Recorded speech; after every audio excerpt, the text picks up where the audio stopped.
मंदोदरी, त्रिपुर निर्माता दानवराज मय ने अप्सरा हेमा से परिणय किया। अप्सरा कब तक दानवपुरी में रहती। देवताओं के आह्वान पर वह स्वर्ग चली गई। नवजात पुत्री को वह मय के समीप छोड़ती गई। मय ने पुत्री का नाम मंदोदरी रखा। पत्नी के वियोग से व्याकुल मय का सारा स्नेह पुत्री में केंद्रित हो गया। वे स्त्री वियोग से कातर इधर उधर घूमते रहते थे। स्वर्णपुरी में उन्हें विश्राम नहीं मिला था। अपनी कन्या को वे सदा अपने साथ ही रखते थे। आयु में मय अपनी कन्या के लिए पृथ्वी पर घोर अरण्य में घूम रहे थे। मंदोदरी ने 15 वर्ष की प्रवेश किया था। उस सौंदर्यमयी किशोरी में तारुण्य न प्रवेश पाया था। अकस्मात राक्षसराज रावण से मय का वहीं साक्षात हो गया। अभी रावण अविवाहित था। दानवेंद्र और राक्षसेंद्र का परस्पर परिचय हुआ। पितामह ब्रह्मा के प्रपौत्र रावण ने अपने वंश का परिचय देकर मय से उसकी पुत्री की याचना की। दानवेंद्र को सुयोग्य पात्र मिला। उन्होंने वहीं रावण को विधिवत कन्यादान किया। दहेज में अनेक दिव्यास्त्र तथा अमोघ शक्ति दी। इस प्रकार मंदोदरी रावण की पटरानी हुई। रावण ने अनेक देव, गंधर्व एवं नागकन्याओं से विवाह किया, परंतु मंदोदरी सर्वप्रधान तथा सदा रावण को सबसे प्रिय रही।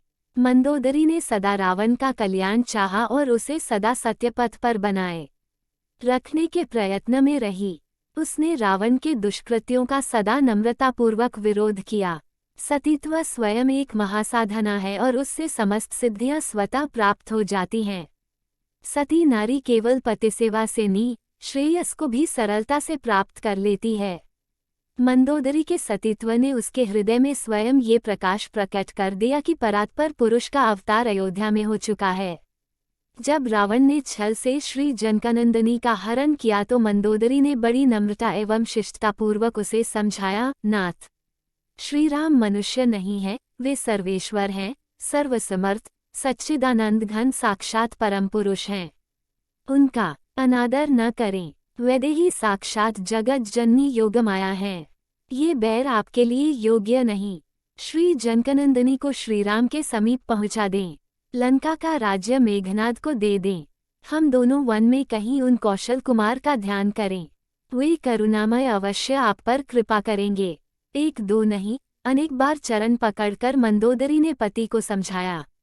जब भी लंकेश्वर अंतःपुर में मिलता, ये साध्वी उससे आग्रहपूर्वक प्रार्थना करती। पूरी रात्रि अनुनय एवं उपदेश में व्यतीत हो जाती।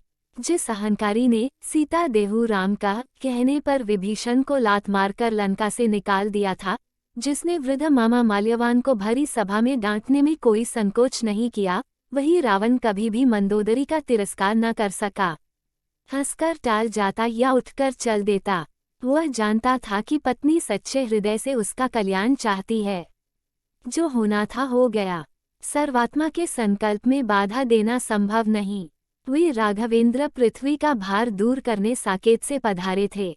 उन्हें तो रावण वध करना ही था। रणक्षेत्र में दशानन के शव पर रोती बिलखती मय पुत्री को उन्होंने कृपा की दृष्टि से देखा। शुद्ध हृदय पर भगत्व कृपा हुई। माया का आवरण छिन्न हो गया। कहाँ का शोक और कैसा मोह। विभीषण लंकेश्वर हुए, मंदोदरी फिर भी लंका की महारानी बनी रहीं। यह क्या है, कैसा है ये सतीत्व। मंदोदरी तो 5 कन्याओं में है। इस कन्या का अर्थ क्या है।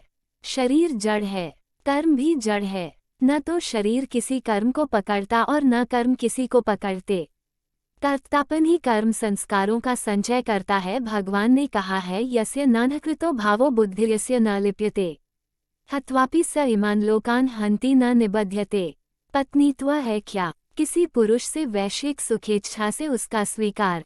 यदि किसी के हृदय में वैश्विक सुखेच्छा न हो और इस दृष्टि से उसने कभी किसी पुरुष को स्वीकार न किया हो तो वह किसकी पत्नी हुई।